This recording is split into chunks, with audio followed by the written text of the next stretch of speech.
Hörmətli sədr, hörmətli millət vəkilləri, dəyərli media mənsubları, mən də məndən öncə çıxış edən millət vəkili həmkarlarımın fikirlərini dəstəkləməklə yanaşı iki məsələyə toxunmaq istəyirəm. Birincisi, cənab sədr, sizin dəstəyinizlə, hörmətli Bahar xanımın da rəhbərliyi ilə dünənləri çox önəmli bir tədbir keçirildi. Xocalı soyqırımının 25-ci il dönüm ərəfəsində soyqırım və etnik təmizləmə cinayətlərinin dünya səviyyəsində tanınmasının hüquqi aspektlərinin öyrənilməsi ilə bağlı layihəyə geniş müzakirələr oldu və parlamentimizdə belə müzakirələrin olmasının çox böyük əhəmiyyət var gələcək görülən işlər baxımından. Çünki ölkəmiz üçün ən önəmli məsələlərdən biridir ki, Xocalı soyqırımını törədənlərin ədalət qarşısında cavab verməsi. Orada bir təklif də səsləndi ki, bu təklif əslində qeyri-hökumət təşkilatlarımız, ziyalılar və sair qurumlar tərəfindən də sıx-sıx səslənir və mən inanıram ki, Milli Məclisimizdə bu təklifin səslənməsi və Milli Məclis rəhbərliyi səviyyəsində o təkliflərə, qaldırılan təkliflərə münasibət bu məsələnin həllinə öz müsbət təsirini göstərər.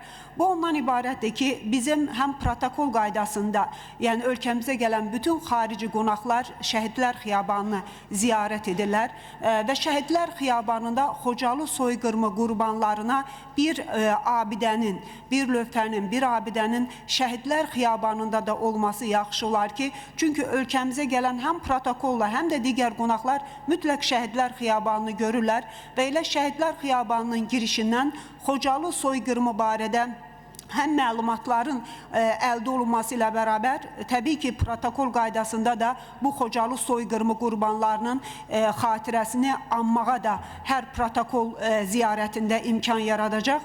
Ona görə Şəhidlər Xiyabanında da Xocalı soyqırımı qurbanlarına bu cür bir abidənin olması çox müsbət olardı. İkinci bir məsələ, burada həmkarlarım qaldırdı, Fazil bəydə ki, Azərbaycanın işğal altında olan ərazilərində gedib Azərbaycanın icazəsi olmadan konsert, musiqi verən insanlar, sənətçilər sonra gəlir Azərbaycanda, biz bilmirdik, üzr istəyərək tədbirlər edir və s. Bu günlərdə də yenə Fransa parlamentinin 2 deputatı Azərbaycanın işğal altında olan Xankəndi bölgəsinə səfər edib, cinayətkar rejimin rəhbəri Bako Saakyanla görüşüblər.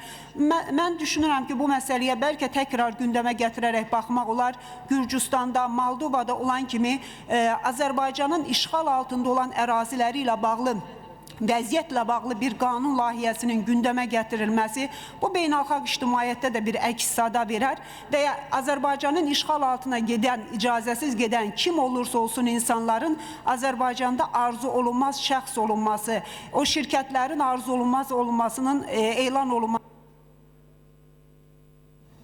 Çox sağ olun Qənirə xanım, bu çoxdan var.